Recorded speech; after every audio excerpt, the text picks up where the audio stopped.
다들인데 많은 거 야채 그 등이 시버티 저열에 다 니도리아 베베기 안제 근데가게 Hoy 더르기에시 estamos, hoy es el día en que ya estamos en el segundo año de las enseñanzas de Marmok, las enseñanzas de verano, y quiero darle la bienvenida a los geshes, a los tulkus, a los miembros de la sangha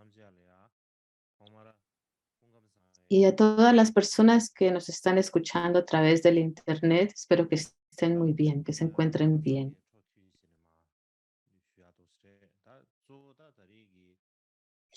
Hoy hablaré continuando las enseñanzas que comenzamos el otro día, y los temas de hoy principalmente tratan con qué es el sangha, qué es la sangha, cómo se originó y cómo los monasterios se originaron, y el origen del Vinaya y cómo las reglas del Vinaya se crearon. Estos son los tres temas que quiero hablar hoy.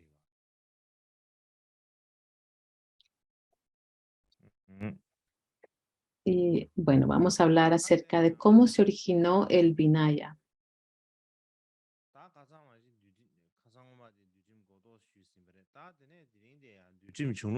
Y de hecho, el día anterior hablé acerca en general de el término de la palabra, Vinaya, y sí me gusta hablar hoy de cómo se originó, y algo que quiero añadir es que se originó en base a los que no observaban el Vinaya. Esta es una sección que abordaré, y entonces decimos que es gracias a las personas que no observaron las reglas de Vinaya, que es por eso que se originaron, y la razón de esto.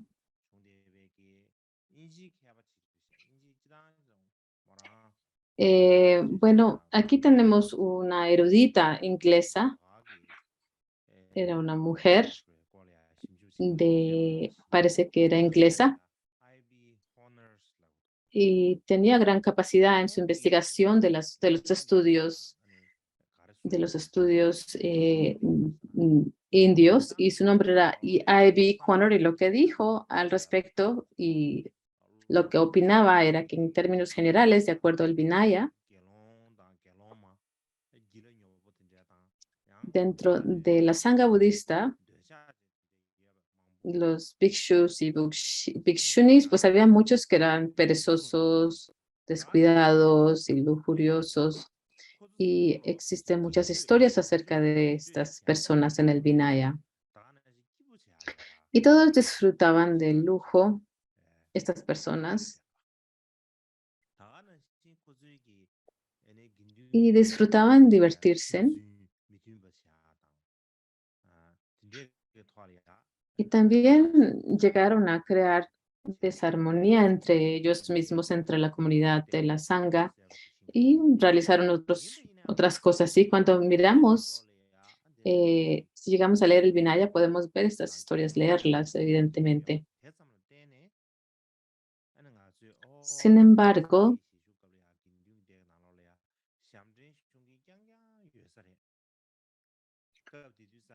si pensamos que porque existieron estas personas dentro de la sangha que llegaron a traer desgracia a la sangha, o que tuvieron grandes faltas y llegaron a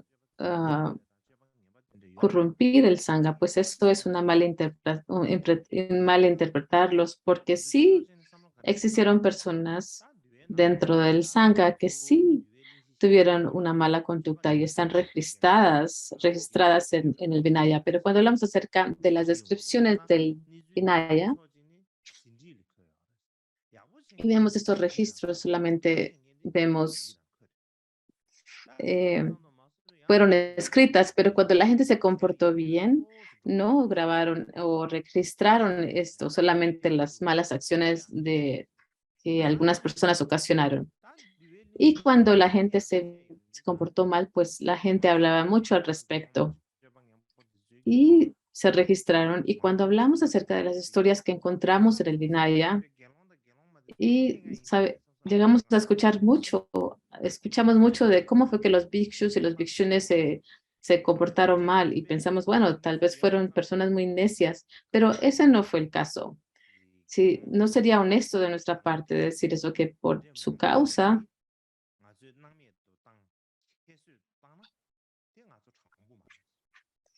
entonces llegaríamos a, digamos que a ignorar a todos los bhikshus y bhikshunis que fueron estudiantes rectos y fieles del Buda. Y otra cosa que tenemos que tener en cuenta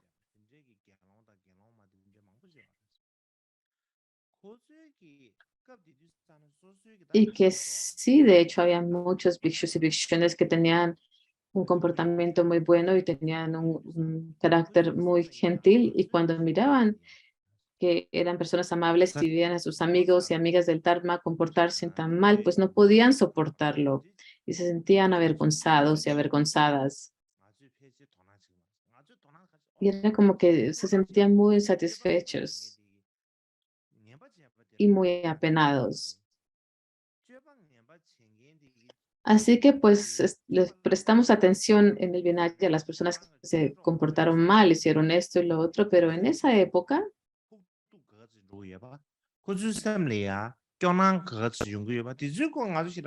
no nos damos cuenta de cuán dificultad estas personas le dieron a los bhikshus y bhikshunis que se estaban comportando bien. Y esto es algo que también tenemos que tener en cuenta. Y en especial cuando estamos hablando de un comportamiento malo o corrupto.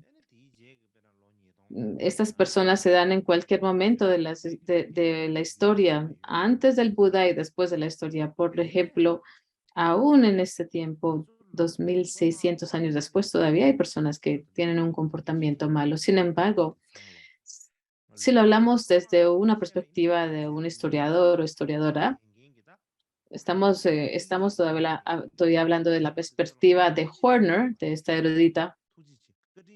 Si lo hablamos de esa perspectiva, pues le tenemos que darles gracias a los bhikshus y bhikshunas que se comportaron mal. Y la razón es porque gracias a ellos y a ellas se pudo desarrollar el pratimoksha y el Buda llegó a realizar reglas de acuerdo a sus comportamientos y entonces digamos que nos dejaron como herencia una joya que es el pratimoksha y es debido a su mal comportamiento. Si todo el mundo en la sangha se comportara muy bien y tuvieran una conducta muy correcta y muy cuidadosa, y si se hubieran esforzado en el estilo de vida de la conducta casta sin vacilar nunca, entonces las escrituras del Vinaya, el Pratimoksha Sutra y las reglas Vinaya no hubieran existido en primer lugar porque no hubiera ninguna razón. Es debido a los acontecimientos que ocurrieron, que por eso se escribieron, porque si todo el mundo se comporta bien, entonces no hubiera sido necesario. Y cuando llegamos a ver todas las reglas que contiene el Pratimoksha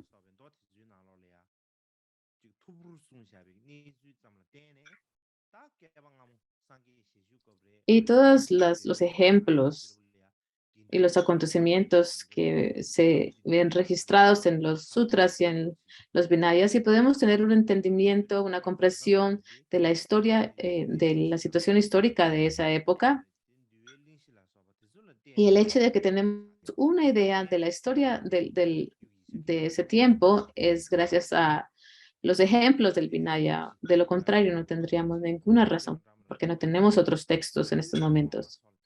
Y el hecho de que hay tantos registros acerca de estos acontecimientos, entonces, desde una perspectiva de un historiador es extremadamente importante y maravilloso tener estos textos.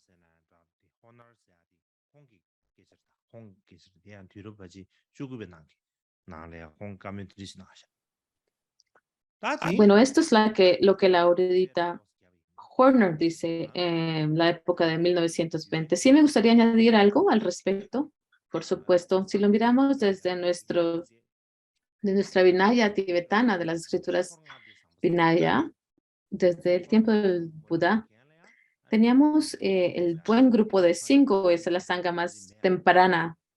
Y antes de este grupo bueno de los 5, el buen grupo de los 5, no teníamos un sangha.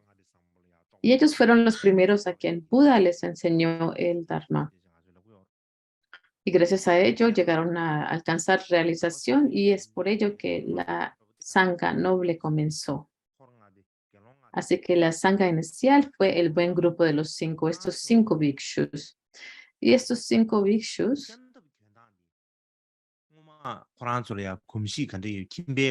forma en que usaban sus ropas en esa época, las usaban tal como se las ponían tal como se las ponían antes de que eran bhikshus. Así que cuando las personas laicas que tenían fe en ellos les preguntaba, la forma en que llevan tus atuendos es un poco extraño, es la forma en que la gente rica o los comerciantes las usan. Cuando hablamos acerca de estos atuendos, estamos hablando de una prenda simplemente que tienes y te envuelves con ella. Es una tela que la envuelves en tu cuerpo y tiene que ver cómo es que la envuelves en tu cuerpo y cómo es que te la amarras. Y cuando hablamos acerca de la tradición tibetana, vemos que esta tela llega se cose como un tubo. Pero si lo hacemos de acuerdo al Vinaya, bueno, más tarde en Tibet, los atuendos monásticos, de hecho, no se cosen completamente, sino que dejan una parte, cuando están cosiendo las dos partes juntas, sí dejan como algo abierto, una rienda abierta. Pero en los tiempos más tempranos era simplemente una tela que tú usabas y te la envolvías tu cuerpo con ella y no tenía ningún tipo de costura. Pero en este tiempo, de todos modos, la gente, los fieles decían que pues están utilizando sus atuendos de la forma en que la gente rica y los comerciantes los usan. Y entonces el Buda le dijo al buen grupo de los 5, desde hoy en adelante tienen que llevar sus atuendos envueltos al cuerpo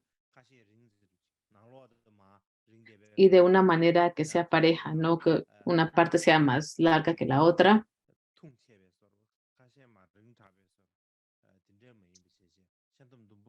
no de una manera como una parte tiene que ser más alta y la otra más baja, no, sino simplemente tiene que envolver tu cuerpo. Esa fue la regla que hizo el Buda.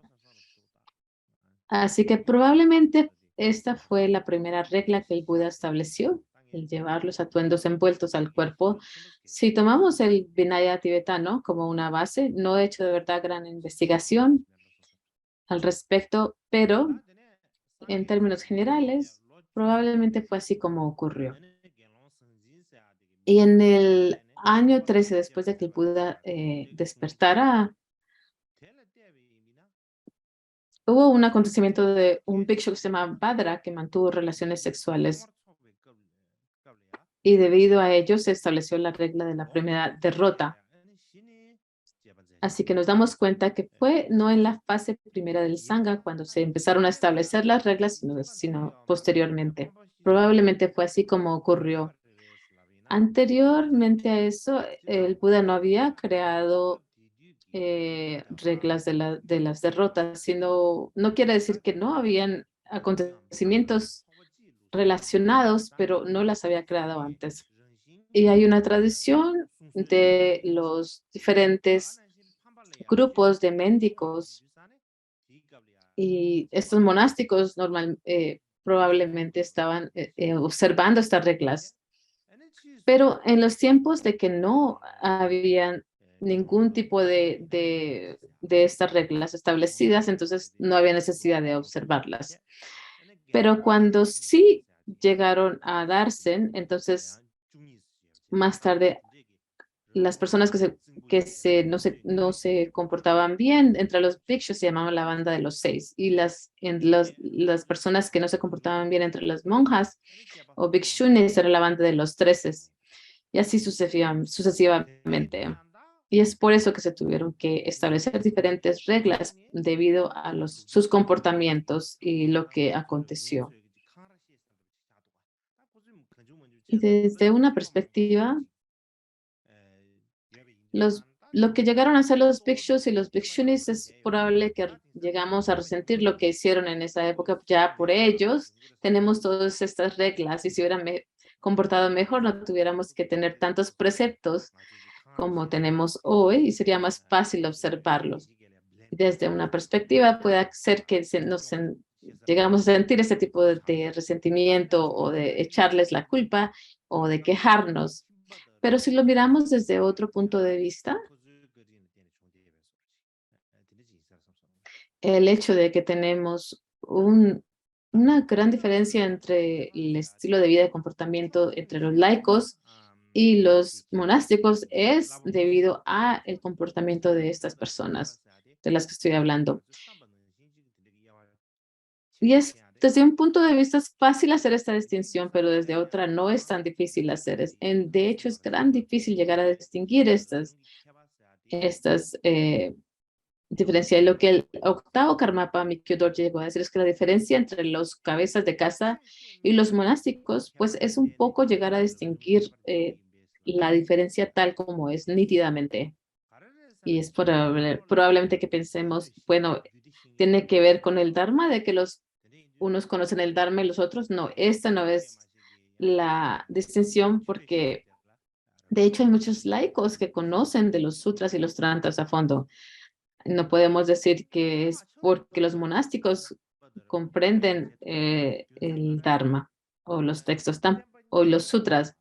Tampoco podemos decir que simplemente son los atuendos lo que distingue a un laico de un monástico, debido a que en este periodo de generación hay muchas personas que utilizan los atuendos monásticos, de hecho, y son laicas. Y piensas que son monásticas estas personas, pero de hecho son laicas, personas laicas, cabezas de casa,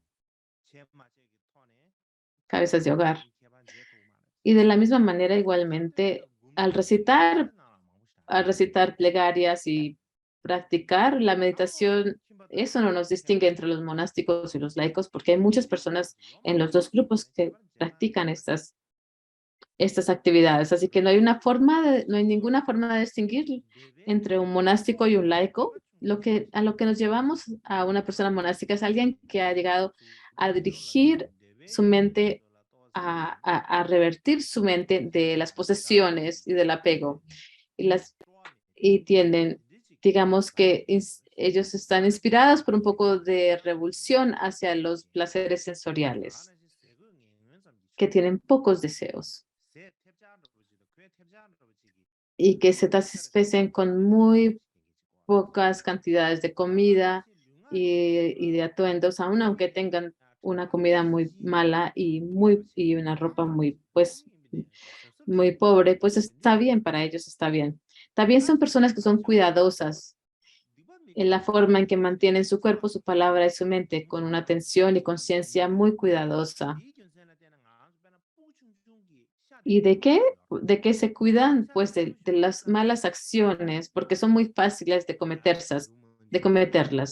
Es como cuando tienes una herida y si estás haciendo todo tipo de cosas, en todo tipo de actividades, y si tocas algo, y si esta herida llega a tocar cualquier cosa que es muy aguda, entonces te duele mucho. Y es por esa razón que los monásticos y las monásticos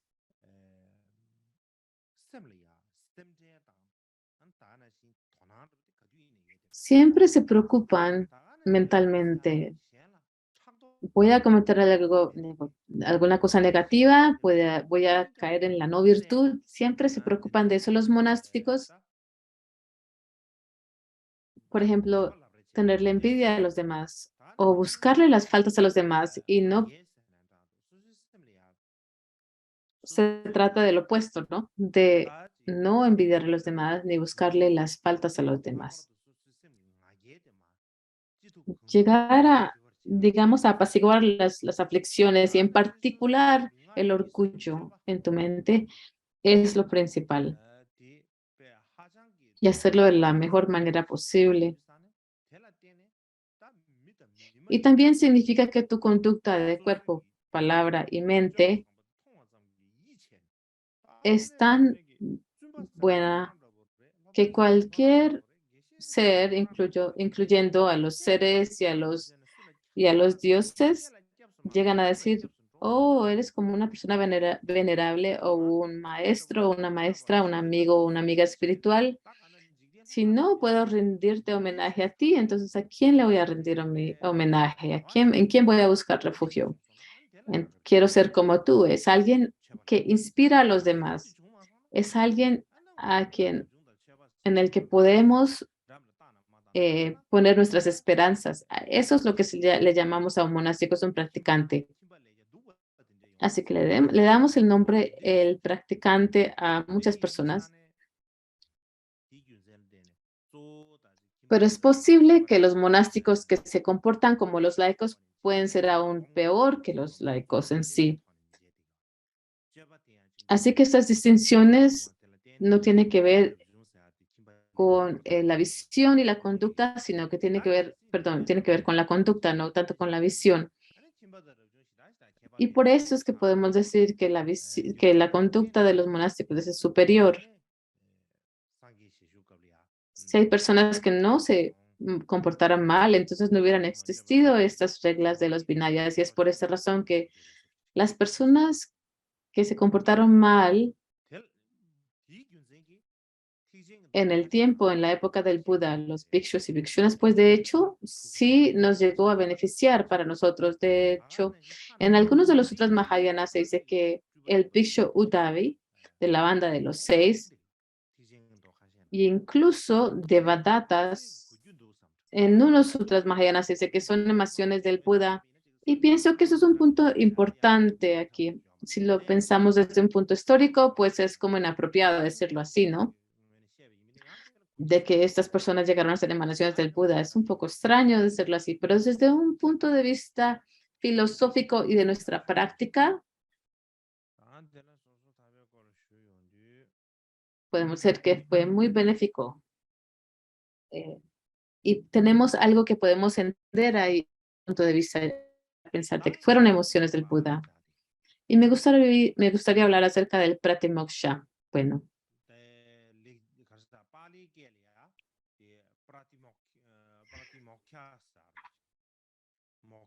ahora en el lenguaje Pali es Patimokkha.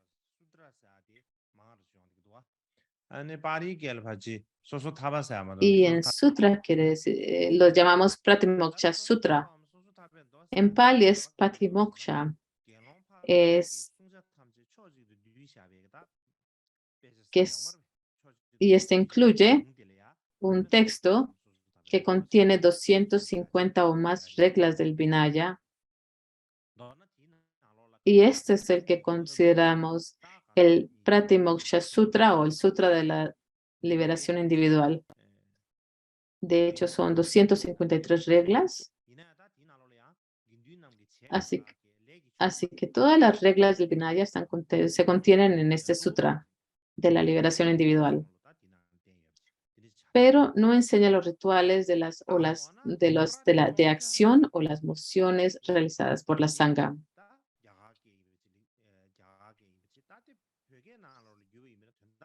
Y la palabra Pratimoksha es una palabra en sánscrito que proviene de la India. Y cuando lo hablamos en términos de la lengua tibetana, ¿cuál es su significado? Existe un comentario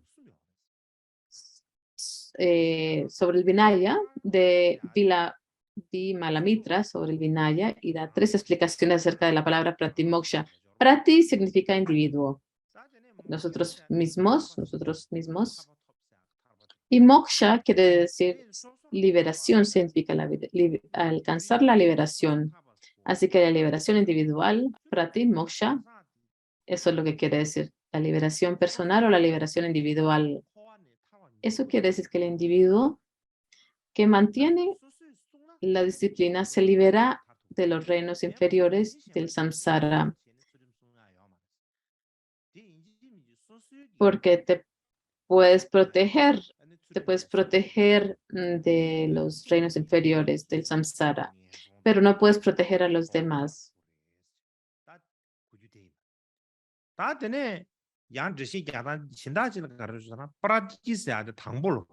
Y otra explicación que encontramos es que la palabra prakti quiere decir primero o algo que es inicial. Y moksha también significa liberación, tal como lo mencionamos anteriormente. Y si las juntas, quiere decir la primera liberación. Eso quiere decir que en el primer momento de recibir los votos, en el momento en que recibes los votos en ese mismo instante, uno se libera de las faltas de tus votos anteriores. Por ejemplo, si eres un carnicero, porque si eres un carnicero has decidido que vas a estar en esa actividad de matar a los animales. Si estás en ese tipo de trabajo, eso es un voto equivocado, digamos, si lo llamamos así. Y cuando vas a matar a ese animal o no, tienes ese voto, tienes esa falta.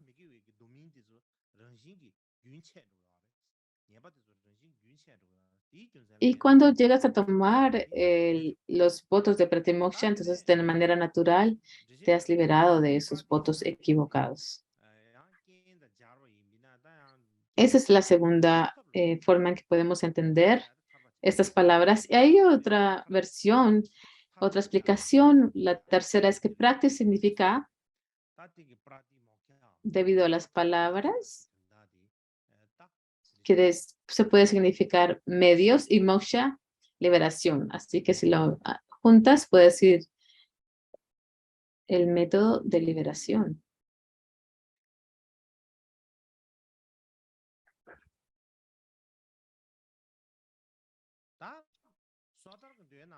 Por lo tanto, se pueden ser llamados los votos, que son métodos de liberación.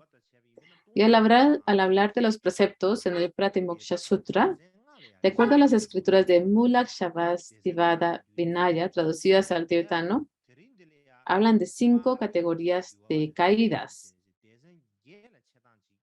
Pero hoy me gustaría describirlas de acuerdo al Vinaya Pali, que se dividen en 8 categorías, no en 5, como lo traduce el Mullah Sarvastivada. Y de estas 8 categorías, de acuerdo al Pali Vinaya, primero es las derrotas, la segunda es los restos de la sangha, la tercera son los dharmas indefinidos, cuartos, las dificultades del decomiso, el quinto, las caídas, el sexto, los dharmas que se pueden confesar, el séptimo, los numerosos dharmas de entrenamiento y el octavo, los dharmas para resolver disputas.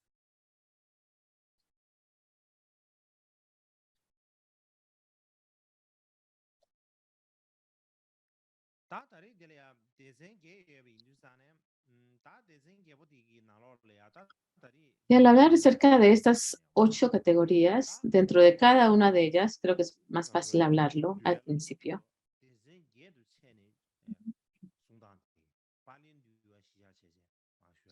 Así que de nuevo estoy hablando acerca de las reglas en términos de las 8 categorías que se encuentran en el Vinaya del Pali, de la tradición Pali o de la escuela Pali.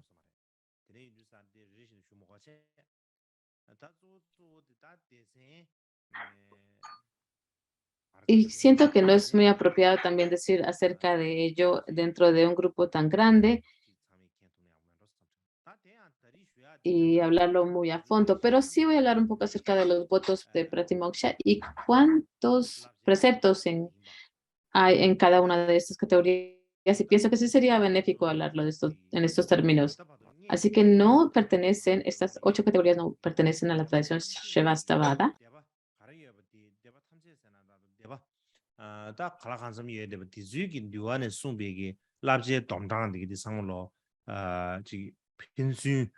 구두르치에서는 장도 빈주 비두르치에 Y también estamos comparando los diferentes preceptos en los diferentes Benayas, de acuerdo a las diferentes escuelas que existen hoy, de las que podemos estudiar y que existen para que podamos estudiar. Y pensé que debería hablar al respecto. Sería beneficioso escucharlo de una manera de un estudio en el que estamos haciendo comparaciones. Y, y esta presentación, estoy usando estas comparaciones de acuerdo a 18 diferentes textos. El primer texto de estos Vinayas de cada escuela, comenzamos con el Pali Patimokkha, que probablemente proviene de la escuela Tamarakshikte y es lo que llamamos generalmente la escuela Theravada. Así que este primero es la tradición que fue generalmente aceptada como la transmisión por la escuela Theravada. Y la segunda es la Mahasangika Pratimoksha Sutra y solo está disponible en la traducción al chino, pero más tarde encontramos un texto, fue encontrado en la lengua sánscrito y es de la escuela Mahasangika. Y esta es también una de las 18 escuelas de la que estoy hablando. Y la tercera, el Pratimoksha Sutra de las 5 escrituras, contiene el Vinaya completo o Panga y proviene de la escuela Mahashasaka y proviene lo encontramos en una traducción al chino. Y el cuarto es el Pratimoksha Sutra de las 5 escrituras, también contiene el Vinaya completo y está traducido al chino y proviene de la tradición Dharma-gupta. También tenemos el Sutra de la Disciplina de la Liberación. Básicamente contiene el sutra, el Pratimoksha Sutra, no contiene el Vinaya completo o el Vinaya Vivanga. Y solo existe en traducción al chino, desciende de la escuela Kashapia.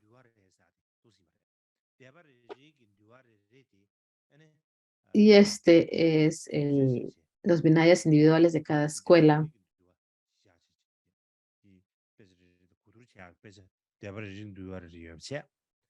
Así que estamos tomando como base las Vinayas, los textos Vinayas de cada escuela.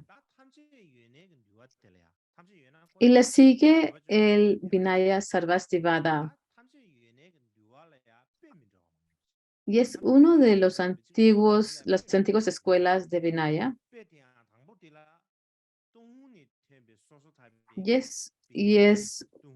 Son iguales en el sentido de que sí pertenecen a la tradición Sarvastivada, pero sí hay un antiguo manuscrito diferente del Pratimoksha Sutra, extraído de las cuevas de Dunhuang. Se trata de la primera traducción del Pratimoksha Sutra al chino. Y el siguiente es el Vinaya, también titulado Sutra sobre las causas y condiciones del Vinaya. Y esta es una sección del Vinaya largo que se le llama los 10 versos. ¿Sí? El siguiente.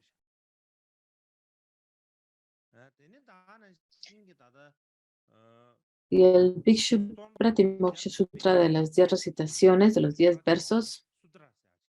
Y también hay un manuscrito en sánscrito del Pratimoksha Sutra. Y este fue encontrado por un estudioso francés en Xinjiang y editado por Finot y publicado en 1913.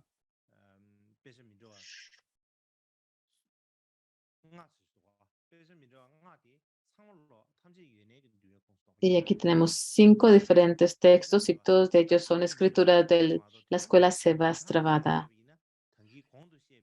Y son diferentes manuscritos, pero de acuerdo al valor son como, como los previos que se han encontrado, porque los previos de los que vemos había un manuscrito por escuela, pero estos 5 textos que se encontraron,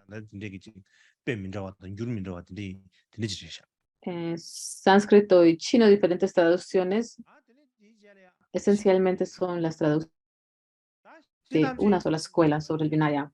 Y también tenemos el Vinaya del Mula Savastivada, la escuela de Mula Savastivada.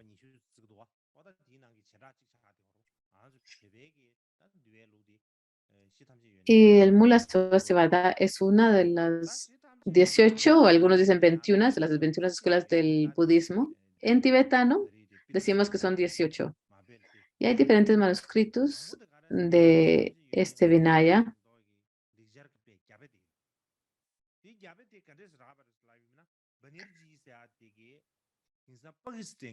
Y hay un antiguo manuscrito sánscrito del Mula Savastivada Pratimoksha Sutra descubierto por A.C. Banerjee en una estupa de Cachemira.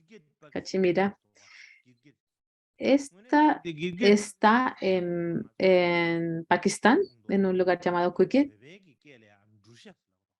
Gilgit. Y este, de hecho, era un lugar tibetano que se llamaba Drushe, pero más tarde llegó a formar parte de Kashmir. No sé cómo fue que se perdió, pero llegó a formar parte de Kashmir.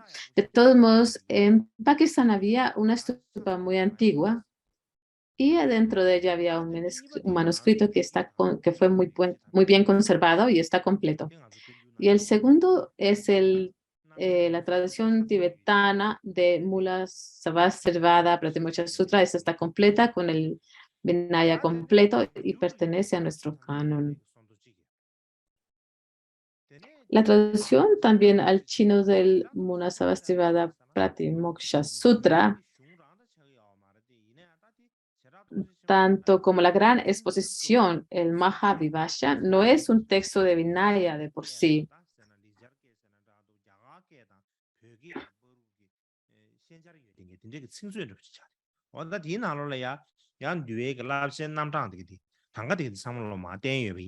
Es como, perdón, este es como un diccionario que tiene diferentes términos y el número de cada precepto de acuerdo a cada de estas 18 categorías. Ese es el Mahavyuha.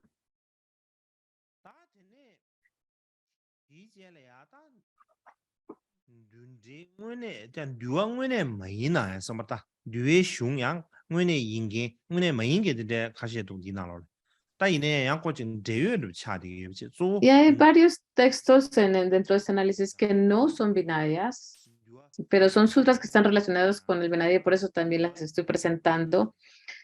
No son de por sí sutras vinayas, pero sí contienen temas vinayas. El primero es preguntas de Upali sobre el Vinaya.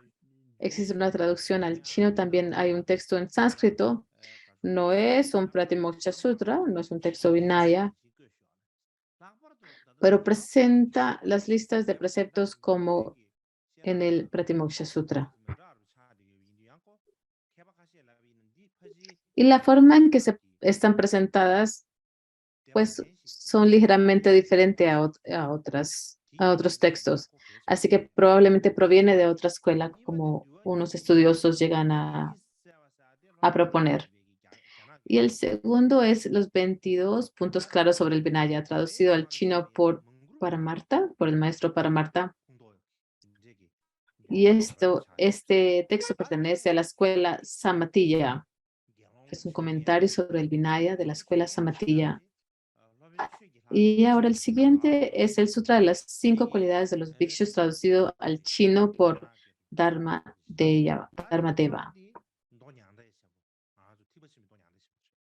Y el último es el Mahaparinirvana Sutra, es un sutra Mahayana.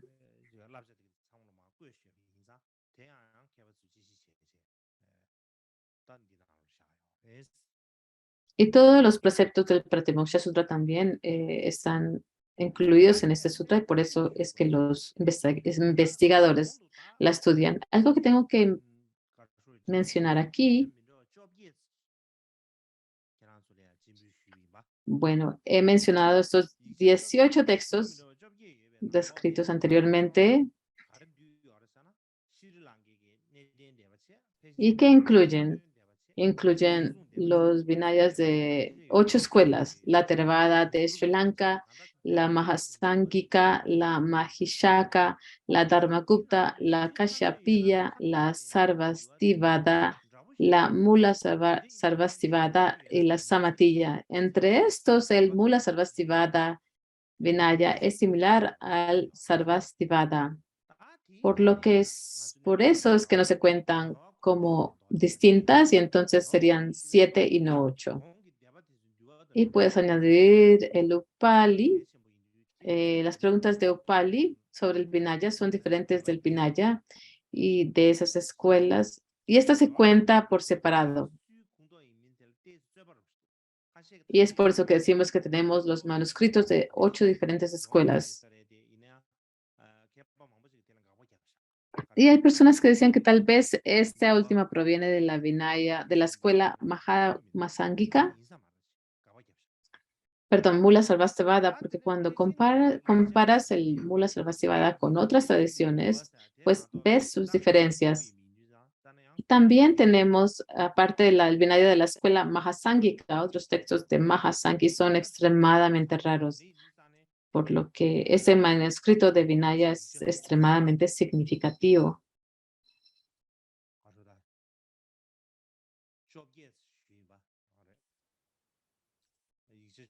Así que les he explicado, les he escrito las 18 fuentes textuales. Tal vez ahora sería un buen momento para tomar un descanso de 30 minutos ahora.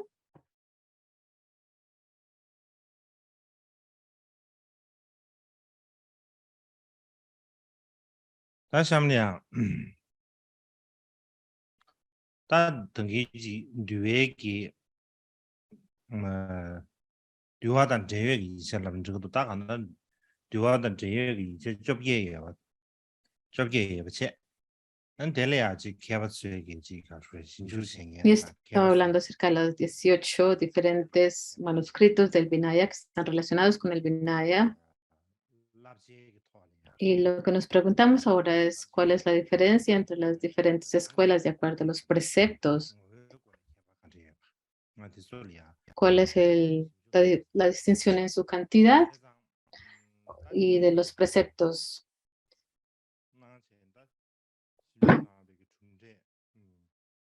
Y al investigar los resultados de esta investigación han sido publicados en diferentes obras y me gustaría presentarlos.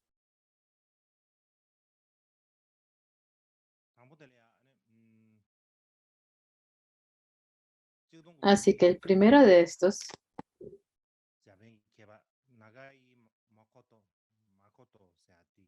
fue publicado en 1926 por el erudito japonés Dr. Makoto Nagai. Publicó un estudio comparativo de diferentes textos Vinaya en una revista llamado Estudios Religiosos. Y en 1926 también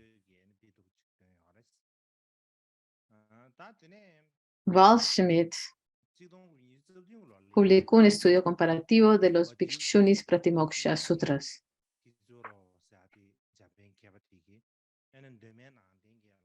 Más tarde, en 1927, el erudito japonés Dr. Tetsuro Watsuji también publicó otro estudio, una revista llamada Filosofía del Antiguo Budismo. Y en 1928, el académico japonés Yamamoto Ryusan publicó una tabla comparativa de los Vinayas.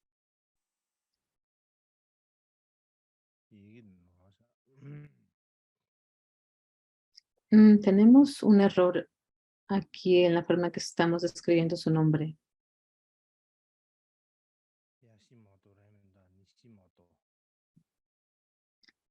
es Nishimoto.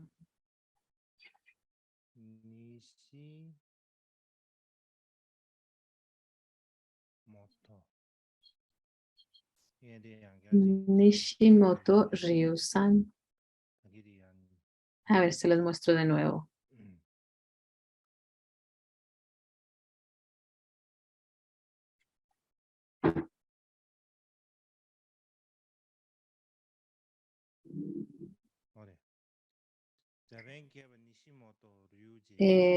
Yamamoto Ryu-san, pero no es Yamamoto, sino Nishimoto.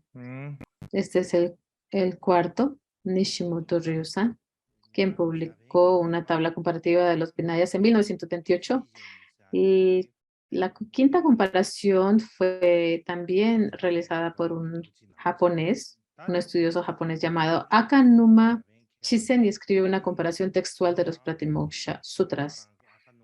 En 1940, el mismo erudito, Akanuma Chisen, publicó una tabla de correspondencia en la que se comparaba detalladamente los preceptos de los distintos Pratimokshas. Más tarde, en 1955, un profesor de la Universidad de Ceilán en Sri Lanka llamado W. Pachao publicó sus resultados sobre la investigación comparativa del Vinaya. Así que les voy a mostrar una tabla ahora.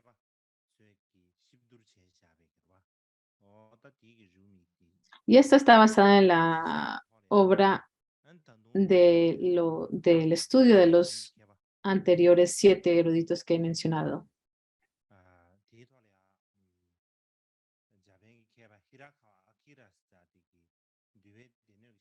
Y también incluye el estudio de Hirakara Akira y su estudio sobre el Vinaya Pitaka. Así que su tabla, el contenido de este, toma como fuente las 7 tablas comparativas enumeradas anteriormente y las recompone o las recopila. Así que podemos decir que Hirakara Akira llegó a desarrollar este contenido mejor. Y si lo tomamos como dentro de el estudio de Hirakara, el resultado que él nos ofrece es, hay un número exacto de los preceptos, sea de 250. Parece que los binarios de las diferentes escuelas contienen diferentes cantidades en cuanto a los preceptos. Y algunas no pertenecen a la misma tradición. Por ejemplo, en el Sarvastivada existen 2 diferentes tradiciones. Y en el Mula Sarvastivada, en esta tradición existen dentro de ella 3 diferentes tradiciones. Así que está con certeza en cuanto a de dónde provienen los preceptos. Y es la razón, pienso, del por qué muchos de los investigadores modernos dicen que las generaciones posteriores debieron de haber añadido a los preceptos Vinaya. Y existe ese tipo de conversación. Y hay razón del por qué pueden tener esta teoría. Si fueran todos iguales, no tendríamos tantas diferencias. Y la razón del por qué existen tantas diferencias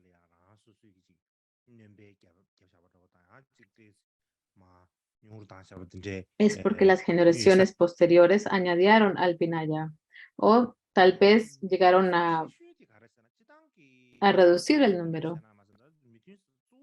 Pero si miramos las diferencias o las distinciones principales, yacen principalmente en el número o la cantidad de entrenamientos. Y esto se le llama las listas de las derrotas menores. Por ejemplo, en el Srivastavada hay 112. Esta es la diferencia más grande. Así que si pensamos que toda la estructura es diferente, no, la estructura básicamente es la misma en todas las diferentes escuelas. Pero aún aunque tenemos la misma estructura, la suma total de los preceptos llega a ser diferente. ¿Y por qué?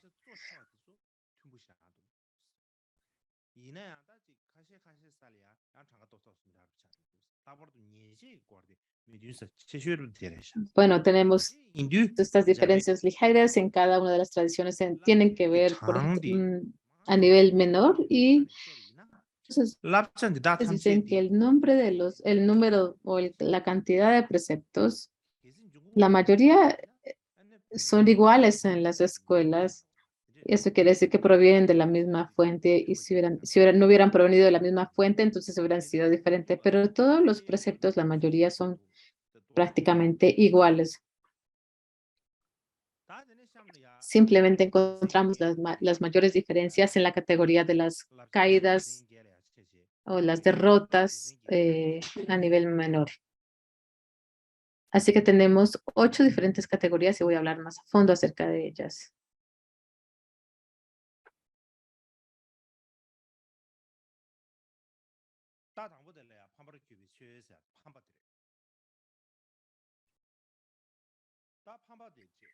Primero son los dharmas que son derrotas, o las derrotas en Pali, Parajika, Dhamma, y en sánscrito es un poco diferente. Así que todos los Vinayas dicen que hay 4 derrotas relacionadas con los bhikshus.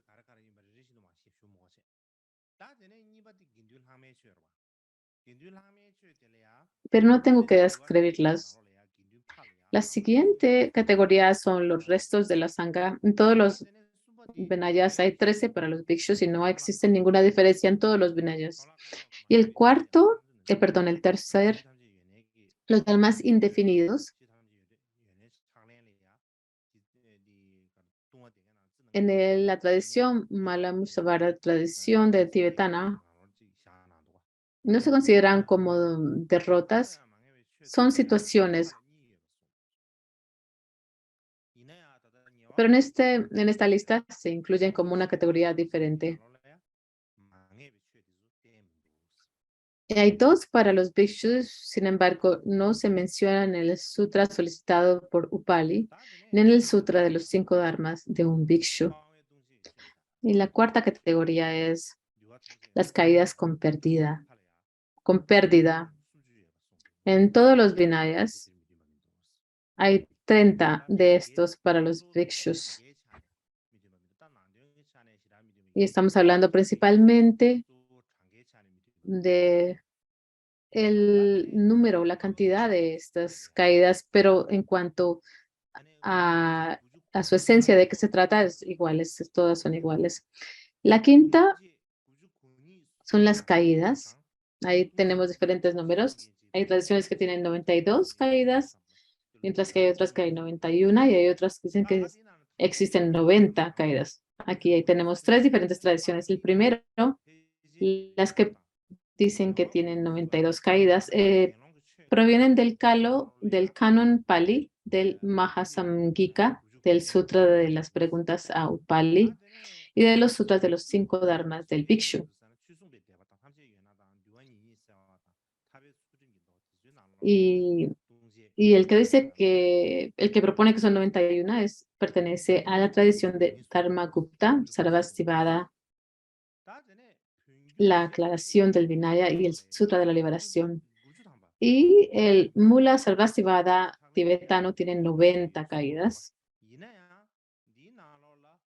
Sin embargo, en la tabla vemos que hay 91. Si es un error o no, tengo que investigarlo más a fondo, tenemos que verlo. Pero en términos generales, si decimos que son 90. Así que la diferencia de una o de dos caídas es que tal vez algunas veces dos están incluidas en una o una está dividida en dos. Así que en la tradición Mula Sarvastivada se combinan dos en una y en otras tradiciones tal vez se, se dividen en dos. Sea como llegar a destruir las semillas y las plantas se dividen en dos o en una. Y la sexta sección tiene que ver con las dharmas que se pueden confesar.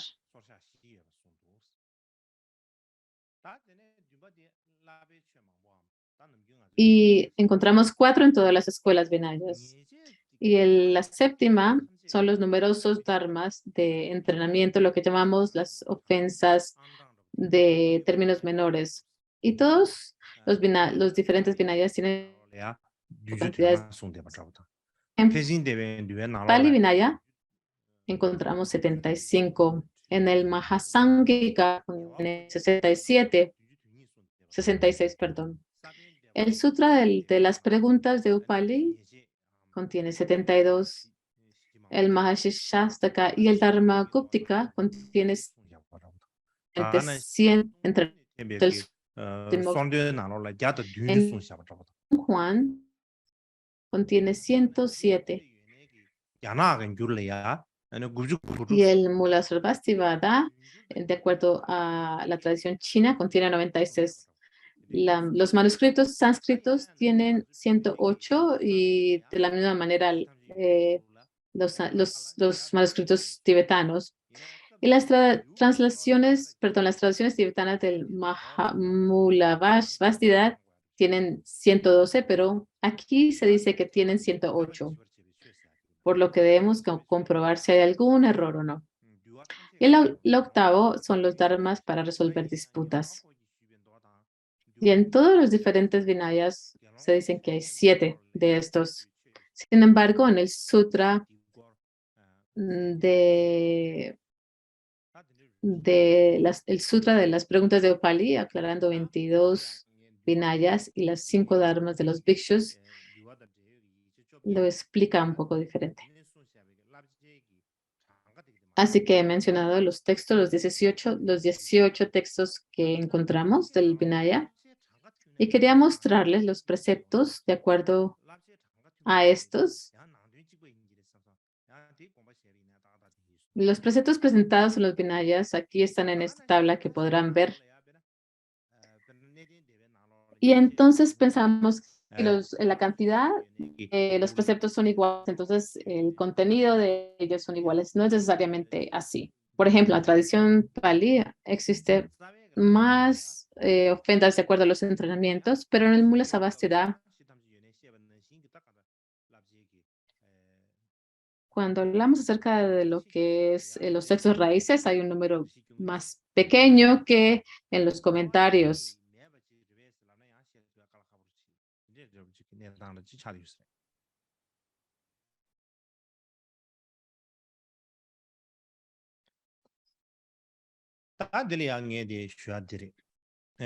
Entonces podemos ver que en el Pali, en el Vinaya Pali está diferente, se encuentran diferentes como en otras. Si vemos esta tabla, vemos que tenemos derrotas, remanentes indefinidos, caudacidad, caídas, confesables, entrenamiento, resolución de disputas.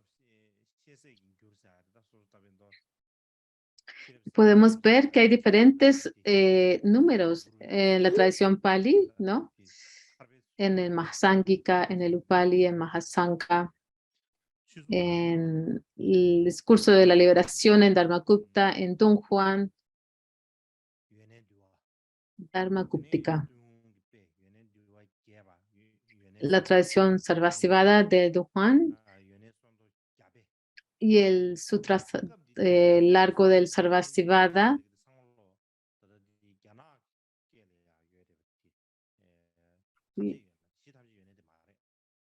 Y estoy mencionando principalmente los que contienen dentro de las descripciones tradiciones, perdón, chinas, como lo mencioné anteriormente, porque las traducciones existen en chino.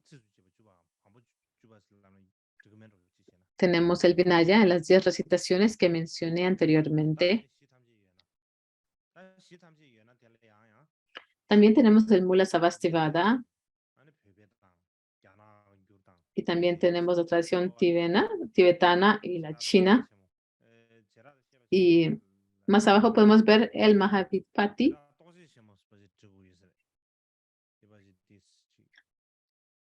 No es el Mahavivasha, sino el Mahavipati.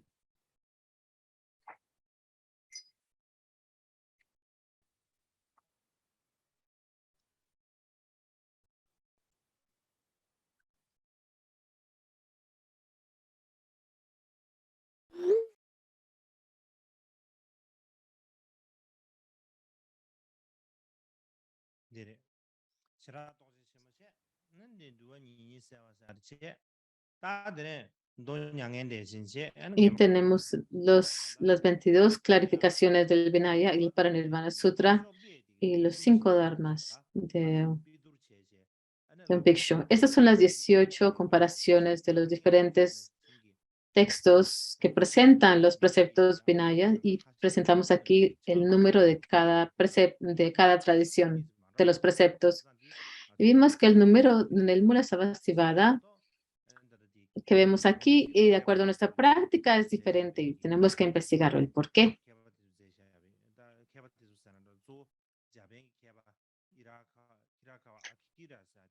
Pero el resto se basan en el estudio comparativo de Akira Ahirakawa y su texto que se llama La investigación Vinaya. Así que estoy tomando la tabla de ese texto, de este autor.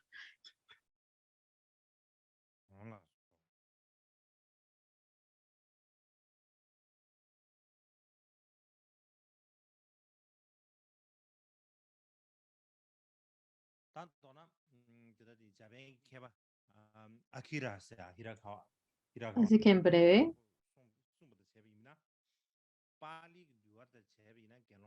tenemos este erudito Akira, de acuerdo a él, en Pali existen 227 para los bhikshus y 311 para los bhikshunis. En la tradición china del Vinaya Vastu hay un total de 250 preceptos para los bhikshus y 384 para las bhikshunis. Así que esa última yo la recopilé, pero las demás son de acuerdo a él. También hay números dispares en los otros Vinayas. Sin embargo, para los preceptos importantes de las derrotas, los restos, las confiscaciones y las caídas, todos los Vinayas están de acuerdo en su presentación. Así que podemos ver que estos preceptos fueron decididos en el tiempo del Buda, como dicen. Y lo que me gustaría añadir aquí, y lo que decimos dentro de la tradición tibetana, es que Sakya Pandita, su tratado sobre los 3 votos, las diferentes escuelas son todas diferentes, primero en tomar los votos, en el medio en mantenerlos, restaurarlos, recitar el Pratimoksha y al final en cancelar los votos. Así que cada uno refuta al otro. Pero, así que como estamos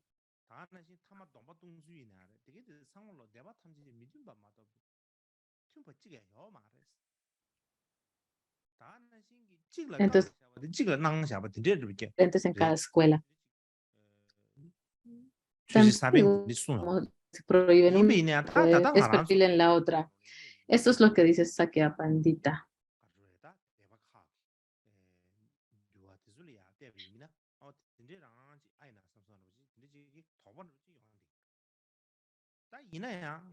Pero al estudiar estos 18 escuelas, me pregunto si en verdad es así, entiendo, es entendible la forma en que Sakya Pandita lo presenta de esa manera y la razón es porque durante la época de los emperadores tibetanos se dice que prohibieron traducir cualquier otro Vinaya que no fuera el Mula, Sarvastivada. Si fue verdadero o no, tenemos que investigarlo, pero la forma en que se explica es así que había que se prohibía hacerlo.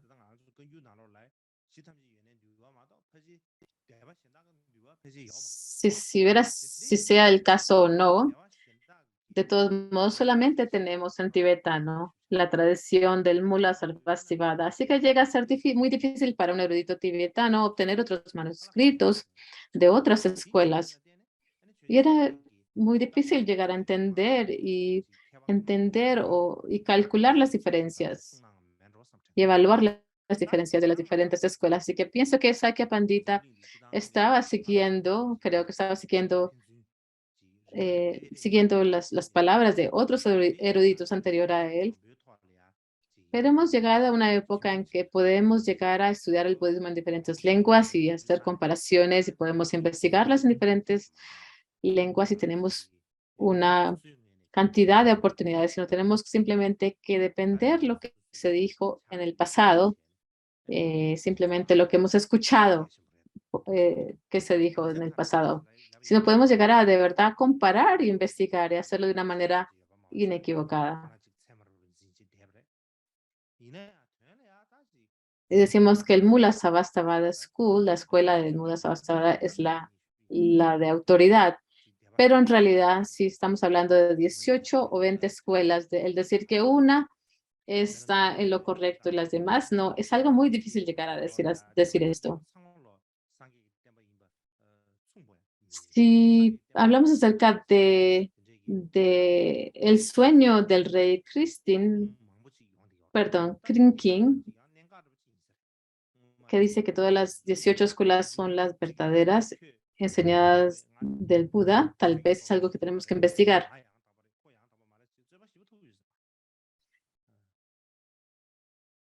Me imagino que que debió haber existido muchos diferentes debates acerca de que esta tradición es la correcta y no la otra. Mi escuela está en lo correcto y no. Y es por esta razón que el maestro Achisha, él dijo que llegamos a elogiar a Achisha que llegó a practicar el Panaya de acuerdo a las 4 escuelas. Y hablando acerca de los 4 ángulos ¿qué significa esto? Que no tienes ningún tipo de parcialidad por las escuelas. En esa época, todavía en la India existían muchas escuelas y el maestro Atisha no tenía parcialidad hacia una u otra, sino al contrario, llegaba a investigar y leer los textos. Y tenía la capacidad de poder ver todas las escuelas y las tradiciones y proponía que deberíamos hacer esto, estudiar todos los textos de las diferentes escuelas.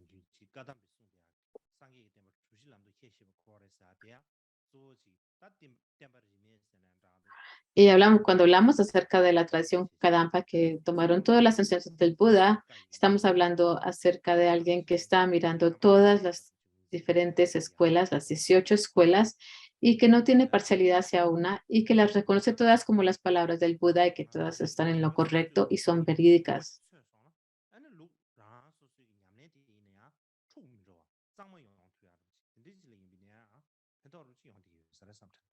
Y al entender las diferencias entre estas escuelas, pues hay un beneficio que podemos derivar la forma en que podemos practicar y las diferencias de la práctica. Así que en breve, como dice un erudito japonés, cada uno de estos preceptos que el Buda llegó a crear fue posteriormente a un acontecimiento y por ello fue que él llegó a formar una regla. Así es como lo dicen. Y por esta razón, al mirar estas historias que encontramos en el Vinaya, son registros que son evidentes o evidencian por qué se crearon estas reglas. Y al mirarlo en más detalle, llegamos a entender cuando el Buda estaba viviendo en estas residencias y arboledas agradables. ¿Y cómo fue que se desarrollaron estas reglas? También podemos ver la evolución de los medios de vida de la sangha a partir de los rituales de acción o las mociones que hacían. Así, las formaciones de las reglas en el Pratimoksha que fueron beneficiosas para ayudar a que el sustento general de la sangha fuera más organizado.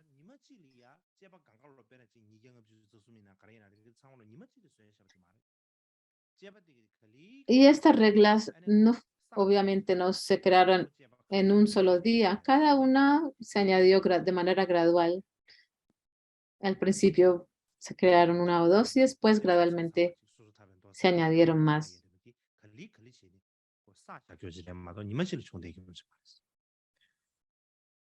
Así que, ¿qué es el Pratimoksha Sutra? Es como una colección de los preceptos que se llegó a recopilar a lo largo del tiempo, no solamente en un solo día. Y también cuando el Buda no llegó a pasar el parinirvana, no llegó a señalar a alguien como su líder del Sangha. Y es por esta razón que no había ningún líder como alguien que llegó a ser el sucesor del Buda. Y de hecho hubo muchos casos en los que habían dos grupos de la sangha en el mismo lugar y uno no respetaba al otro, digamos. Sí ocurrieron disputas entre los grupos. Y esto creaba el peligro de dividirse en dos facciones y por eso, para mantener la armonía en la sangha, era importante crear los rituales de acción de la sangha. Y la forma en que esto es benéfico, cuando estás haciendo esto que se llama el ritual de la acción, eso quiere decir que todos los miembros de la sangha tenían que reunirse para tener. Al decir ritual, estamos hablando de que todo el mundo se tiene que reunir.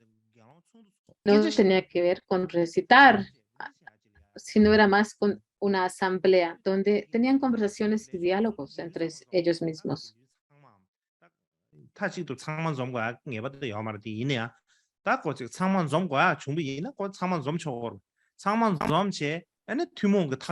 Pero si era necesario para que todos se reunieran, entonces todos se reunían.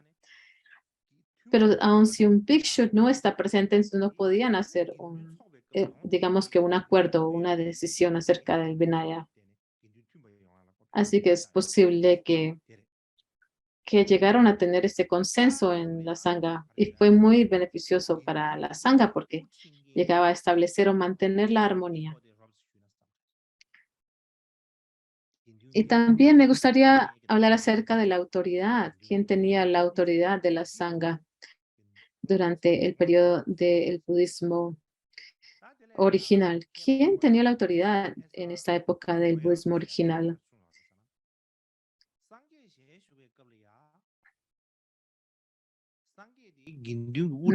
Pues el erudito es R. Goyal. El Buda fue reconocido como el líder o el miembro principal del Sangha. ¿Y cuál es la evidencia de esto?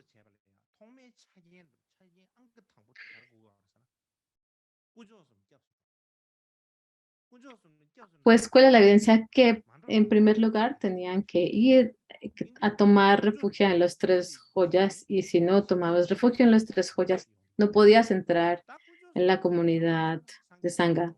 Es después de de tomar refugio, podías entrar en la Sangha.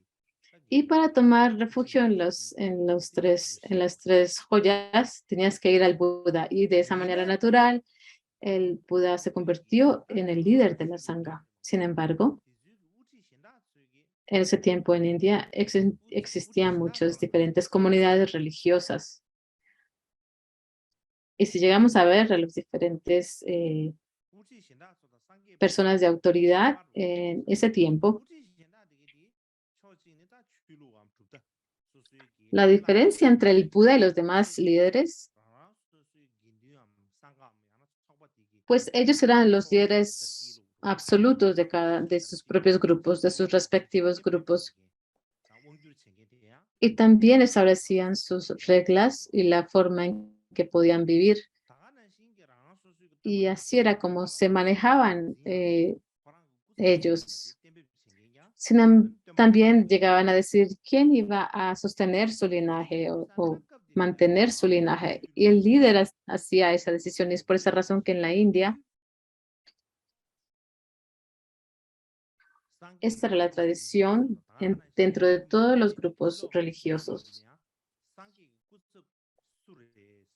Así que las personas que no pertenecían a llegaban a menudo, ¿quién es el sucesor del Buda? Y en ese tiempo, en esa época,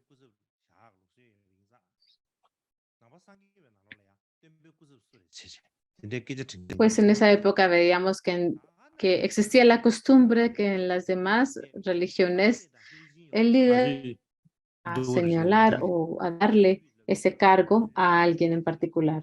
Pero no fue así con el Buda.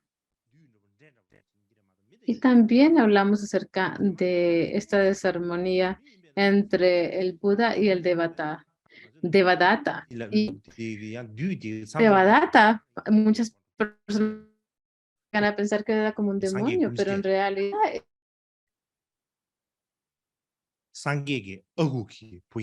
Devadatta era un humano, un ser humano como el Buda. Era el hijo del tío del Buda. Así que era el primo del Buda. De todos modos, sí existía una gran brecha entre el Buda y el Devadatta. Y la razón pues era eso, de que Devadatta tenía la esperanza de que él llegara a ser el líder o el sucesor del Buda. Y de hecho le había solicitado al Buda esto, por favor, hazme es tu sucesor. Y también lo mencionó. Dame tus estudiantes y yo cuidaré de ellos. Y el Buda no lo aceptó y él dijo, no, no, está bien. Y en esa época,